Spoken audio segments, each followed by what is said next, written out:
हरे कृष्णा।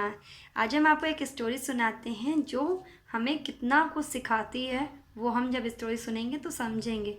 तो वैराग्यवती नाम की एक कन्या होती है। वो बचपन से ही विरक्ति की ओर होती है। हमेशा विरक्ति की बातें करती, संसार को कुछ नहीं समझती, संसार के मोह माया बंधनों से वो निकलने का प्रयास करती है। हमेशा वैराग्य की बातें करती है, इसीलिए उसका नाम वैराग्यवती पड़ जाता है। और दूसरी तरफ उसके जो पिता होते हैं वो राजा होते हैं।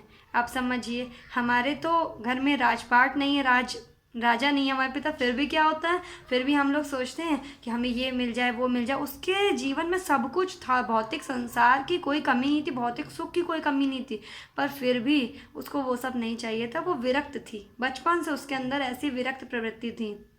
तो एक बार क्या होता है, एक बार एक चोर उसके घर में चोरी करने के लिए घुसना चाहता है, पर उसको पता चल जाता है कि यहाँ एक कन्या रहती है जो वैरागी टाइप की है। तो वो सोचता है कि साधु का भेष बना के जाएंगे तो ये जो कन्या है ना, ये मुझ पे भरोसा कर लेगी, क्योंकि उसको तो इन सब चीज़ों में इंटरेस्ट होता है।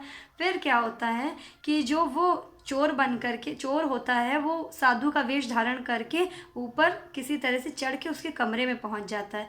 और जैसे ही वो कमरे में पहुंचता है, उससे कहता है कि कन्या, मतलब कहता है बेटी बेटी सुनो, मैं तुमको बताता हूँ, तुमको ये घर वाले वैरागी वैरागी कहते हैं ना, तुम्हारा मन नहीं लगता ना संसार में, मैं तुम्हें भगवान के दर्शन कराऊंगा, मैं तुम्हें विरक्त कर दूंगा संसार से। और ऐसे प्रलोभन देता है कि वो राज़ी हो जाती है और वो उस चोर जो कि साधु के रूप में आया होता है उसके साथ जाने को तैयार हो जाती है, क्योंकि वो कहता है भगवान के दर्शन मैं कराऊंगा, मेरा तो यही काम ही है, तो मेरे साथ चलो तुम।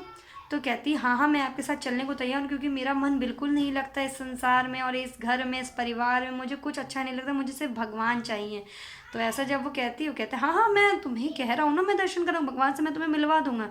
तो कहती है ठीक है। तो कहते हैं लेकिन रास्ते में हम लोगों को कुछ ज़रूरत पड़ेगी चीज़ों की, तो उसके लिए कुछ धन रख लो। कहती हाँ, धन तो मेरे पास बहुत है, रख लेती हूँ।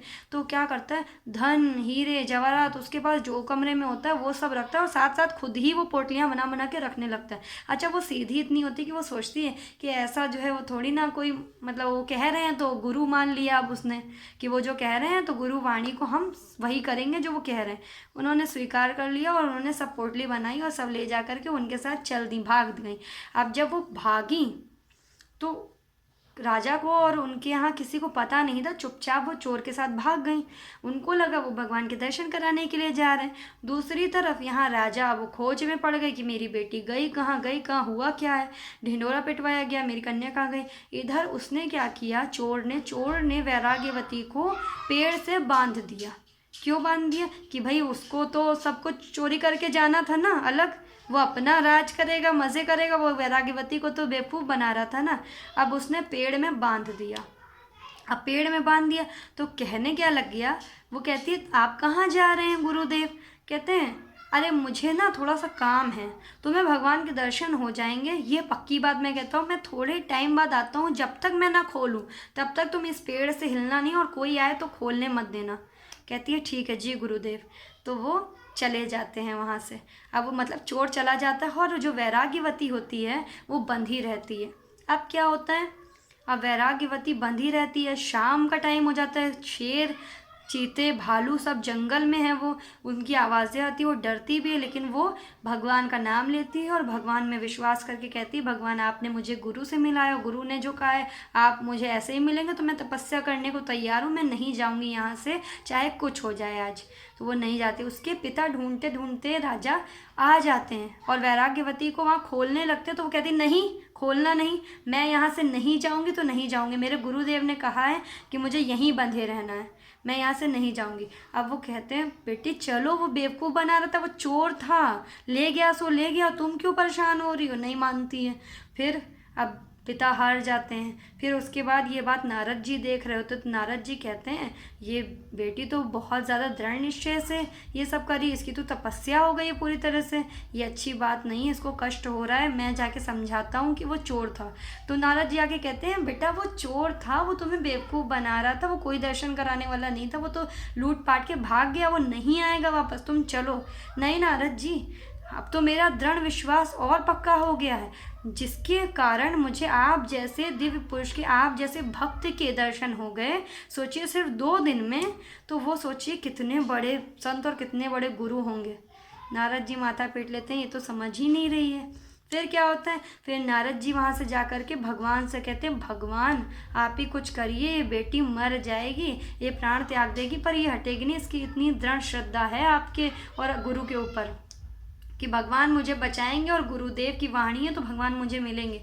आखिर में उसके प्राण निकलने वाले होते हैं, 3 दिन होने वाले होते हैं, पूरी तरह से वो वहाँ पे पस्त पड़ चुकी होती है। तो भगवान आ जाते हैं और भगवान आके कहते हैं कि पुत्री मैं तुमसे प्रसन्न हूँ, तुमने तो 3 दिन में वो तपस्या कर दी जो लोग 300 जन्मों में भी नहीं कर पाते हैं। तुम चलो मेरे साथ, मैं तुम्हें खोलता हूँ। नहीं, आप हाथ नहीं लगाएंगे। भगवान सामने खड़े, भगवान से कहते भगवान आप हाथ नहीं लगाएंगे। जिन गुरु ने मुझको आपसे मिलवाया है, मुझे उन्हीं से बुलाइए, वही खोलेंगे मुझे, तब मैं यहाँ से खोलूँगी।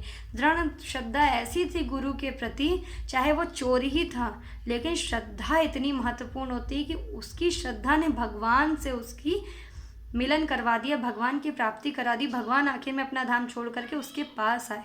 तो कहते हैं श्रद्धावान लभते ज्ञानम, जो श्रद्धा रखता है उसको ज्ञान तो अपने आप प्राप्त हो जाता है, उसको ज्ञान अर्जित करने के लिए इधर उधर भागना नहीं पड़ता है, और भगवान भी उसको मिलते हैं जो श्रद्धा रखता है। श्रद्धा इतनी महत्वपूर्ण है कि बिना श्रद्धा के तो हम कुछ नहीं कर सकते। अब सोचिए, अगर हम एरोप्लेन में जा रहे हैं, कहीं पे हमको सफ़र करना है, या ट्रेन में कहीं जा रहे हैं, तो हम श्रद्धा रखेंगे ना कि कहीं ऐसा तो नहीं है कि ये हमको यहाँ रास्ते में छोड़ देगा, कहीं गिरा देगा, कहीं कुछ हो जाएगा, ऐसा तो नहीं हम मर जाएंगे।